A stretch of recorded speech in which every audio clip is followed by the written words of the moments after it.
আজি বিষ্ণু ৰাভা দিৱস। তেজপুৰস্থিত কলাগুৰু সমাধি ক্ষেত্ৰত গীতে মাতে সৈনিক শিল্পীগৰাকীক আজি স্মৰণ কৰিছে গুণমুগ্ধই। সমাধি ক্ষেত্ৰ পৰিচালনা সমিতিৰ উদ্যোগত জিলা প্ৰশাসনৰ সহযোগত অনুষ্ঠিত কলাগুৰু বিষ্ণুপ্ৰসাদ ৰাভাৰ ৫৭ সংখ্যক স্মৃতি দিৱসত বিভিন্ন দল, সংগঠন, ব্যক্তি বিশেষে শিল্পীগৰাকীক শ্ৰদ্ধাঞ্জলি যাচে। কলাগুৰু ৫৭ সংখ্যক স্মৃতি দিৱসৰ দিনটোত বৰলাক্ষ্মণ ৰাজ স্মৃতি নৃত্যশালাৰ অধ্যক্ষ দীপাদাস পৰিচালিত নৃত্যটিত মীনাক্ষী মধুকৰ্য, এলিছা শইকীয়া, ললিতা প্ৰণীতা তালুকদাৰ আৰু মীনাক্ষী হাজৰিকাই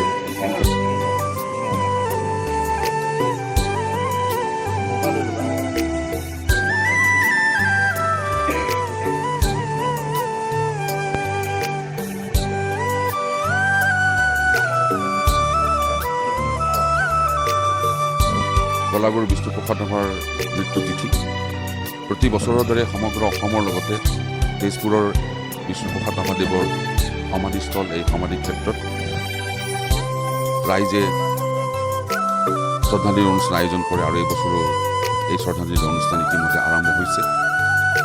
শোণিতপুৰ জিলা আয়ুক্ত মহোদয়কে ধৰি বিভিন্ন অনুষ্ঠান প্ৰতিষ্ঠানে এই অনুষ্ঠানত যোগদান কৰিছে আৰু ইয়াত গীত মাত চলিব।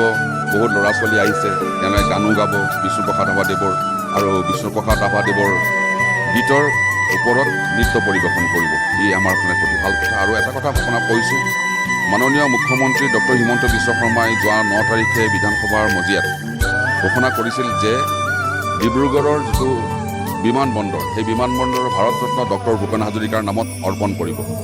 আৰু তাতেই ঘোষণা কৰিছিল যে আগন্তুক দিনত তেজপুৰৰ বিমানবন্দৰ জ্যোতিপ্ৰসাদ আগৰৱালা আৰু বিষ্ণুপ্ৰসাদ ৰাভাৰ নামত অৰ্পণ কৰিব।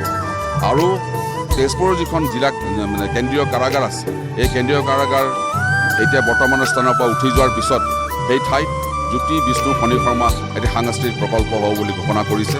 গতিকে আমি আশা ৰাখিছোঁ আগন্তুক দিনত তেজপুৰত কেইটামান অনুষ্ঠান হ'ব, যি অনুষ্ঠানে এইসকল মানুহক জীয়াই ৰাখিব।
কলাগুৰু বিষ্ণু ৰাভাৰ মৃত্যু তিথি।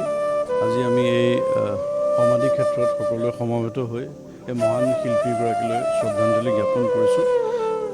লগতে আমি প্ৰত্যেকটো বিধানসভা সমষ্টিতে ৰাজ্য চৰকাৰ তথা জিলা প্ৰশাসনৰ ফালৰ পৰা কলাগুৰু গীত মাত পৰিৱেশনৰ কাৰণে একোখনকৈ বাহন সজাই পৰাই তোলা হৈছে। বিভিন্ন শিক্ষানুষ্ঠানতো বিভিন্ন প্ৰতিযোগিতাৰ আয়োজন কৰা হৈছে আৰু লগতে আবেলিলৈও এক অনুষ্ঠান আমি জিলা আয়ুক্ত কাৰ্যালয়তে আয়োজন কৰিছোঁ।